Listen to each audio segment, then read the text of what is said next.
David Hawkins explains in the book The Wisdom of Dr. David Hawkins that if you need to understand your purpose and your goals, you need to own your own downside. If you want to know where you want to go, you have to know what are your weaknesses. He says in the same chapter.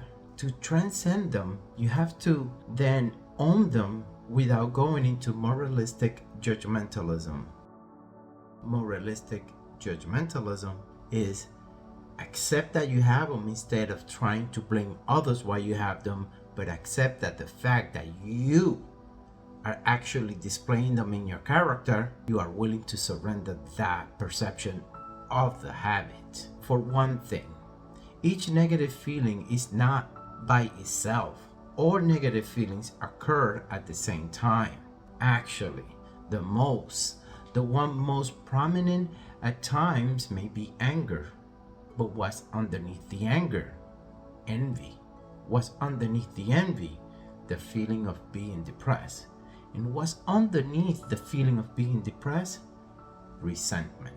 Now, let me jump a couple of sentences later in that same chapter to get to the point. And as you discover that each negative feeling is stacked upon the one below it, you are prideful. Why are you prideful? Because you feel deficient. Why do you feel deficient? Because your wantingness is not satisfied. And why is your wantingness not satisfied? Because you're angry.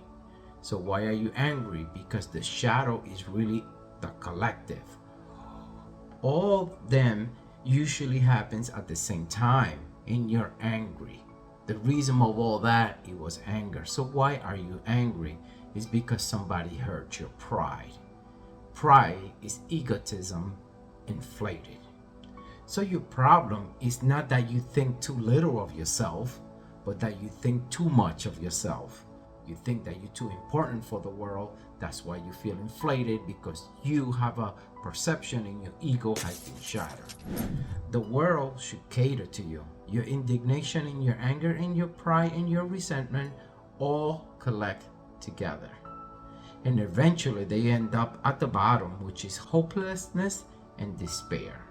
And when you give up altogether and just rock back and forth on your chair and say, there's nothing I can do about it, I am a hopeless failure, it's either you have given up. But when you are working on this, looking at it intentionally, and as you see them bubbling up within yourself, you keep surrendering.